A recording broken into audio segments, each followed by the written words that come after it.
Hello, welcome to Dong Nai Radio and Television Station. Coming first with local news.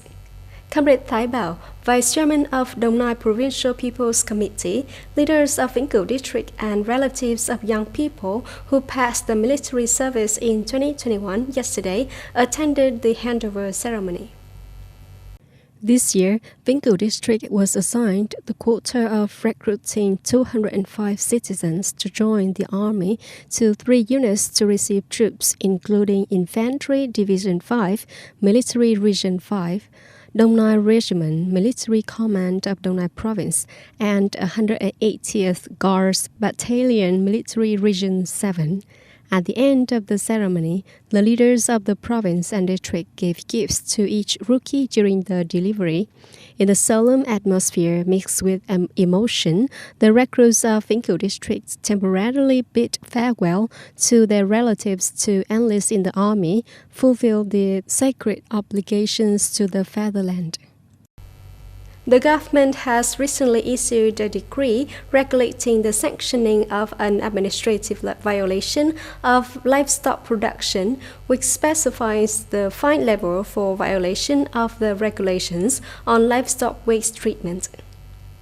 Specifically, Decree 14/2021 of the government stipulates the fine level for violations of regulations on the treatment of farm wastes.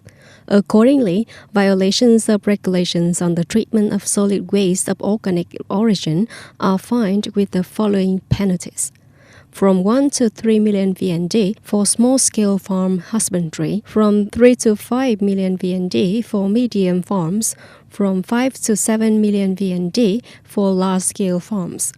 Violations of the regulations on livestock wastewater treatment shall be fined from 3 to 5 million VND for small farms, from 5 to 7 million VND for medium ones, and from 7 to 10 million VND for large-scale farms.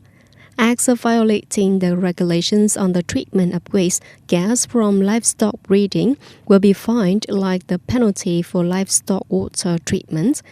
The above-mentioned fine levels shall be applied to individuals' violations. For organizations committing the same acts of violation, the fine level is 2 times. According to the Ministry of Agriculture and Rural Development, in the first 2 months of the year, the total import-export turnover of agricultural, forestry, and fishery products was estimated at nearly 11 billion USD. The trade surplus reached 1.37 million USD, an increase of 28.4% over the same period in 2020.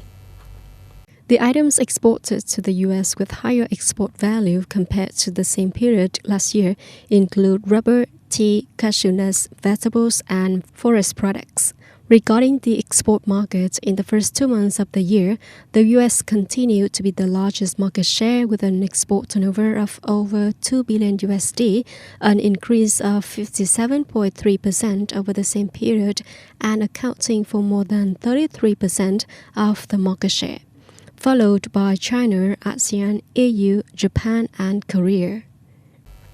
The United Nations Special Envoy to Southeast Asia, Christine Bergener, on March 3rd urged the United Nations to take strong action against the Myanmar army after the coup in early February. Speaking to the press, Ms. Bergener said that she had discussions with the Myanmar army to warn that the Security Council and the United Nations member countries could take very strong measures. However, the Myanmar military response was, "We are used to the sanctions and we are still able to live with the ones that we were imposed before."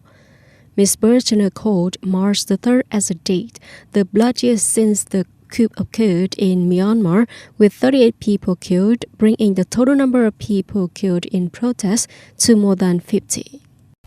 Chief Prosecutor of the International Criminal Court, ICC, Fatou Bensouda, said on March 3rd that she had opened an official investigation into the alleged crimes occurring in the occupied Palestinian territories.